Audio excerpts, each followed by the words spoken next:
बेटा आज का जो टॉपिक है हमारा वो है RAAS। इस टॉपिक को कोचिंग में या फिर क्लास में पढ़ने में लगते हैं आपको 2 घंटे, और आज इसको हम कवर करने वाले हैं सिर्फ और सिर्फ 5 मिनट में। और इसी 5 मिनट के अंदर हमारे 4 मार्क्स नीट में पक्के हो जाएंगे, एक क्वेश्चन फॉर श्योर पक्का हो जाएगा। टॉपिक का नाम है RAAS यानी कि रेनिन एंजियोटेंसिन एल्डोस्टेरोन सिस्टम। ये एक साथ मिलकर काम करते हैं और हमारी बॉडी के ऑस्मो रेगुलेशन को मेंटेन करते हैं। कैसे होता है ये काम, तो चलिए शुरू करते हैं। सबसे पहले देखो होता क्या है, जब ब्लड प्रेशर डाउन हो जाएगा, ठीक है, ब्लड प्रेशर डाउन हो जाएगा, किसकी वजह से हो सकता है ब्लड वॉल्यूम डाउन चला जाए ब्लीडिंग की वजह से, ये भी हो सकता है, ठीक है, या फिर क्या आ जाए, स्वेटिंग ज़्यादा हो जाए, स्वेटिंग से क्या होता है, वाटर लॉस हो जाएगा, उस केस में भी क्या हो जाएगा बेटा, जो है ब्लड वॉल्यूम डाउन हो जाता है। और ब्लड वॉल्यूम डाउन होने से ब्लड प्रेशर डाउन होता है। अब ब्लड प्रेशर डाउन होने से क्या होता है बेटा, GFR यानी कि ग्लोमेरुलस फिल्ट्रेशन रेट भी क्या हो जाएगी, डाउन हो जाएगी। अब इससे क्या होगा, एक्टिवेट हो जाएंगी जेजी सेल। बताओ बेटा जेजी सेल की फुल फॉर्म क्या है, कमेंट सेक्शन में आपको बता दो कि जेजी सेल का फुल फॉर्म क्या है।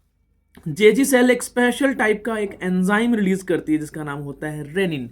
ध्यान रखना ये डबल एन नहीं है, डबल एन कुछ और है, ये वाला कुछ और है। ये रेनिन बेटा कोई मॉलिक्यूल नहीं है, ये होता है एंजाइम, ठीक है। तो उसको हम एंजाइम की फॉर्म में कर देते हैं, ऐसे करके ऐसे।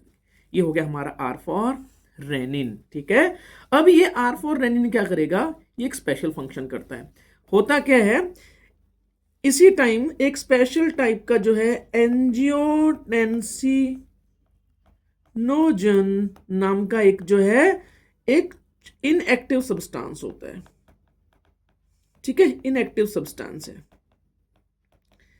अब ये जो एंजियोटेंसिन जो है ये कन्वर्ट होता है एंजियोटेंसिन 1 में with the help of this enzyme. यानी कि एंजाइम क्या करेगा, एंजियोटेंसिनोजन को एंजियोटेंसिन 1 में कन्वर्ट करता है।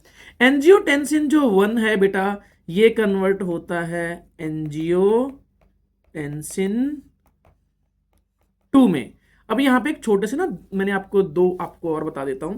एंजियोटेंसिन जो है उसको कौन सिक्रीट करता है, हिपेटोसाइट्स, लीवर की सेल्स बेटा इसको रिलीज कर रही होती हैं।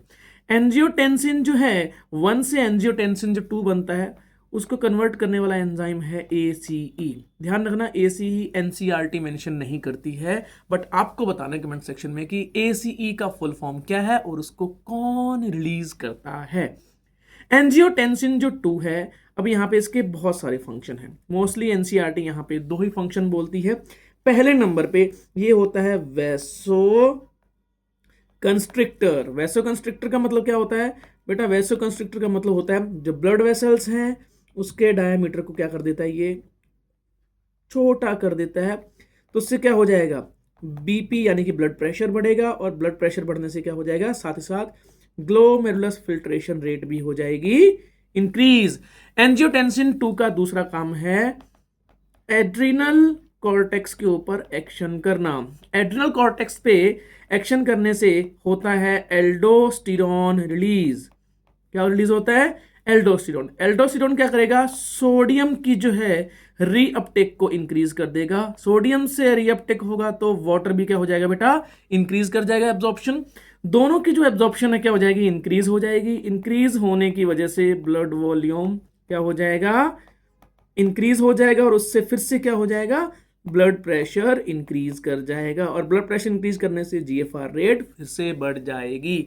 ये एक हमारा छोटा सा टॉपिक था। अब हम देखते हैं कि NCERT क्या मेंशन करती है। फटाक से, हमारे पास टाइम कम है तो हम देखते हैं कि NCERT ने इस RAAS सिस्टम के बारे में क्या मेंशन किया है। JGA, मैंने आपसे फुल फॉर्म पूछी है, JG का फुल फॉर्म क्या है, play complex regulatory role a fall in the glomerular blood flow, या फिर ग्लोमेरुलर ब्लड प्रेशर, या फिर GFR can activate the JG cell to release a special enzyme that is called renin. तो renin क्या हो गया बेटा, एंजाइम हो गया, which convert the angiotensinogen in the blood to angiotensin 1 and further to angiotensin 2। यहां पे NCERT एंजियोटेंसिन 1 से एंजियोटेंसिन 2 कैसे बनता है बेटा उसको मेंशन नहीं करती है। Angiotensin being a powerful vasoconstrictor increase the glomerular blood pressure and thereby GFR. Angiotensin also activate the adrenal cortex to release the aldosterone, which cause the reabsorption of sodium and water from the distal part of tubules. ये बेटा बहुत सारे PYQs में पूछा गया है, इसको आप देख लो, PYQs में बहुत बार आया हुआ है कि एल्डोस्टेरोन जो है वो सोडियम और वाटर का रीअपटेक कहाँ से बढ़ाता है. This also lead to increase in the blood pressure and GFR. This complex mechanism is generally known as the renin angiotensin mechanism. ठीक है, NCERT इसको RAAS नहीं बोलती, NCERT इसको RAM बोलती है, renin angiotensin mechanism बोलती है. अब आपसे एक छोटा सा क्वेश्चन है, आपको ये बताना है कि ये वाला जो ANF सिस्टम कैसे काम करता है. ANF सिस्टम इसके अगेंस्ट काम करता है या फिर इसके साथ काम करता है, ये आपको बताना है कमेंट सेक्शन में. और इसके लिए मैंने एक छोटी सी इंटरेक्टिव PDF बनाई हुई है जो कि सरप्राइज था आपके लिए. ये आप जो लिंक है डिस्क्रिप्शन में दिया हुआ उसके ऊपर क्लिक करके आप डाउनलोड कर सकते हो. बाय बाय, मिलते हैं.